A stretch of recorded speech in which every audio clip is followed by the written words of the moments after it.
what's going on, guys? This is Miasin and welcome to my Dragma Invoked testing videos. So before we start, friendly reminder to like and subscribe because it motivates me a lot to keep making videos like these. And yeah, let's jump right into it. So as you can see for replay number 1, my hand is pretty good, very good. I have Meltdown and Called by the Grave to ensure that it goes through. I have Ash Veiler, so if I am going second, no problem, and an Invocation. So even if they don't Ash my Meltdown and then Ash my Alistair, I just let it go through, no problem. I don't really care about the second Invocation, and then I can keep Called by the Grave as an interruption for next turn. But yeah, so pretty much I went first. I go for Meltdown, I don't get interrupted, so whatever. I don't have my Dragma card, so I have to just play with my Invoked, which is 100% fine by me because Merkaba combined with a lot of hand traps and utility cards is also very good. And yeah, like I said, I'm just going to set the Call by the Grave and pass turn. When I saw the Tenki, I was like, what deck can it really be? Like Ancient Warriors? Like a Tri-Brigade deck? But then I saw like Kaleido Chick and I was like, what the heck? And here, obviously it's not that my brain zoned out, it's just that I forgot to like hold the left click, so I couldn't Call by the Grave on like the resolution of Zephyros, and I had to wait until he performed like another action. And then yeah, like he got like back a free Tenki, so that was the discard for Mothman. We shouldn't have gotten there because obviously any human would reasonably Call by the Grave on the resolution of Foolish Burial, so as soon as you get that Zephyros in the grave. But yeah, my Merkaba is going to survive. I'm really not too sure about what this back row can be. I thought maybe it would be the counter trap for Time Thief, so that's why I was kind of scared with my resources, but whatever. Yeah, I finally draw that Maximus Dragma though, which is very nice because I don't know, man. Sometimes it does get rough, but to be honest, when Alistair kind of gets you there, and you can even make Purgatrio, which is like really disgusting. Yeah, just going to negate that Time Thief for Doer, and he's just gonna scoop when I resolve that Maximus Dragma. So that was it for replay number 1. Let's get into the second one now. Alright, so I'm playing against Abyss Actors, which isn't, the most scary deck out there. Once again, all of my plays go through, but now I have full combos, so I'm like, oh, let's get this bread, honestly. So Merkaba and, Dragma to Maximus Dragma to ensure that I don't get Nibiru'd or anything. Well, even if you weren't scared of hand traps, this is like the correct thing to do, because once you use the effect of Maximus Dragma, you can't summon from the extra deck anyways, so yeah, it's like that kind of situation where even if you try to lose, it's really hard. And then during the end phase, I get Ecclesia, which searches the Fleur de Lys, yeah, now that I know. And yeah, I pretty much have like everything to win. It's actually ridiculous. Just what the heck?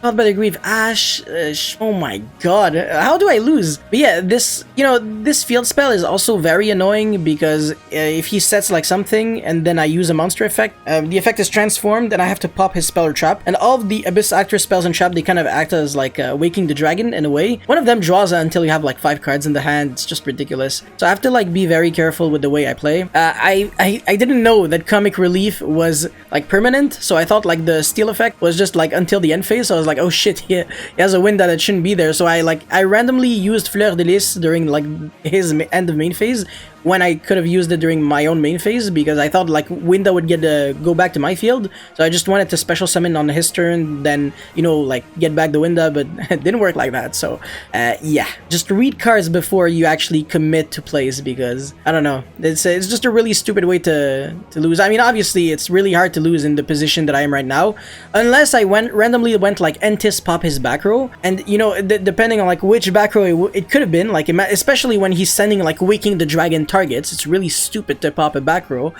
But yeah, yeah, once again, another really interesting thing that I have to mention is that when you're playing against a deck, you don't necessarily you're not trying to play against yourself, you're playing against your opponent's deck, so you have to like know their deck inside out, probably even better than they do, in order to like avoid doing stupid plays like that, because a lot of people would just go like, oh, they have a back row, I'm just gonna pop it with Entis, but that's obviously the incorrect play to do. You want to like stop them from having like a play for next turn. And by the way, this was so like cringe, oh my god. So basically I have game on board, but the order of which monster I attack with was incorrect, so I attacked with like Dragma before, and I didn't use the effect of Fleur de Lys, which seriously, man, come on. Obviously, I could have like dealt lethal, but whatever. I mean, another thing that I have to say, this isn't like very nice, but sometimes not killing your opponent is correct, because you can actually steal information from them by like dragging the game longer, which makes you win on game 2 and 3. So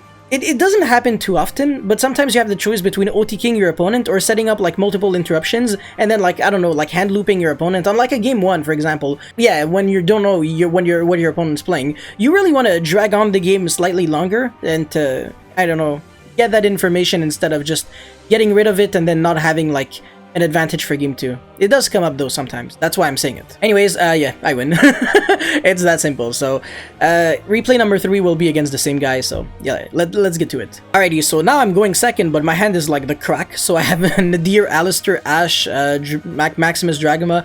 I don't know why I always call it like Dragma. Anyways, Meltdown. The Meltdown is useless. I mean, whatever. I already have Alistair. This deck is really resilient though. Like 1-card combos are, I mean, 1-card combos, ooh. Alistair is a 1-card Merkaba. Nadir is a 1-card, like 3 interruptions. Well, I mean, at least 2. Monster Negate and Winda. But yeah, this Alistair... draw another Ashe for turn, Jesus. Anyways, I'm gonna make Purga Trio this time, non-Merkaba, because I'm like, oh, that's an easy clap. I can OTK you right now. And, yeah, Apkalone, just getting rid of that Shadow Rook. There's no reason for, like, Entising right now. Entising, that's a new term. So I just go for like as if I was going first, because sometimes that is like also correct in order to break boards. Yo, this freaking random guy just has a casually like such an annoying effect. Like, I don't know, man. Switch control, you don't take damage.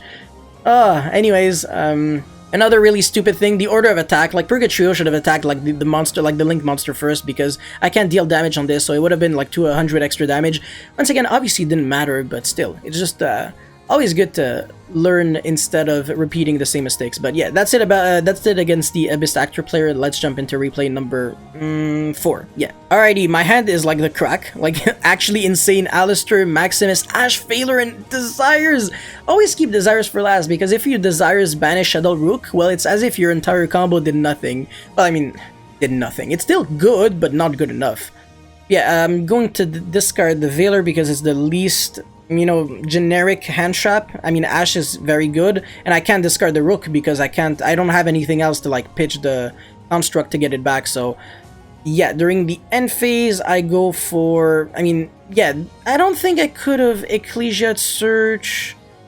Oh yeah, that's true, I banished the freaking punishment. Yeah, that annoyed me. I was like, oh wait, hold on, I can just Ecclesia for thingy and then end phase search, but yeah, no, I couldn't, so very annoying. I banished Fleur de Lis and punishment, but whatever. I mean, he's going to go infinite set 5 pass, which is so stupid. You just might as well keep the infinite in the hand. What? He even said a cave clash. He could have just kept the cave in hand and then, I don't know, oh my god, that's sketch. Anyways, there can only be one during my standby, which is annoying, but I'm like, okay, whatever. I'm just gonna keep popping 1 card on your field every single turn. I don't mind, and just deal 4,000 too, so you don't have like too much turn of, you know, staying in the game. But yeah, 4k damage every single turn when you have like nothing equals, okay, I'm good, I'm fine with that. So yeah, it doesn't matter how many floodgates, how many annoying cards that you have. If you can't get to a proactive engine, then your deck still sucks. So anyways, let's jump into the 5th and final replay now.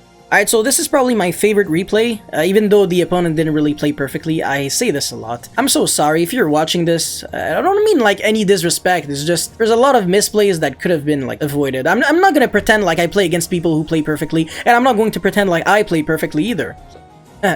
Anyways, the Zombie World version is so bad. I don't know why you're like trying so hard to summon Eldritch this way. You could have just kept these in the hand. I don't know, man. It's just, oh my god, it's so much effort to do nothing. Just imagine all of that just to summon like a Doom King and have an Ashe in the hand. And have like a really crappy follow-up. You could have done like so much better. And then obviously Ashing Terraforming, perfect for me. You never Ash Terraforming, that's really stupid. There was literally no reason to do that. So yeah, Meltdown just said that Alistair passed because this only negates effects and not activations. This triggers the damage during the damage step if you know, just attack them like while it's face down. I'm like, okay, I don't really mind too much. But also, Olayan, what the heck is this build? What? He plays... Oh my god, yo, he's playing... he's playing like Eldritch Synchron Tuner Zombie... It makes no sense with Pot of Extravagance. Now, it's not supposed to be how you play the deck. And, oh yeah, Punishment is like really good to get rid of this, but not really, because if I go Entis, pop this, then the Entis gets negated, because it will be a zombie in the grave because of Zombie World. So, fortunately, not really the play. Call by the Grave is good to ensure that one of these guys will not come back. And the Ash just casually helping me right there. I mean, I could have made Merkaba using Valor, but meh, whatever. So punishment obviously is going to pop this. Not going to send Entis because it's just going to get negated. So Bastard is a better one because at least it gets something, and it gets something during the end phase, which is good. This Alistair is just going to search and not do anything because I'm locked under no extra deck for 2 full turns. I mean, my turn and my opponent's turn because of punishment. And now during the end phase, Bastard is going to get that Ecclesia, which gets me the Fleur de Lis, which is another interruption. So I have 2 interruptions, well, 3 interruptions. Actually, 4 interruptions. I have Fleur de Lis, Called by the Grave, Valor, no, actually, that's not a Merkaba, sorry, I'm really retarded, and Forbidden Drop, which is, like, very redundant. I mean, Valor and Forbidden Drop against Eldritch, not really going to do too much. I don't know why he randomly chained this, because you can only summon, like, an Eldritch monster when you control no monsters. So, yeah, very sketch. Anyways, I'm saying this because he could have just, like, set the card and then, like, Eldritched it back from the grave, but he pretty much did everything wrong. Anyways, that's all I had to showcase for this Dragma Invoked testing video. If you guys have any comments or feedback, let me know in the comment section below. Don't forget to like and subscribe because it does motivate me a lot to keep making videos like these. I say this twice per video. I'm going to keep saying this. Anyways, thank you for watching, and I'll see you next time. Peace!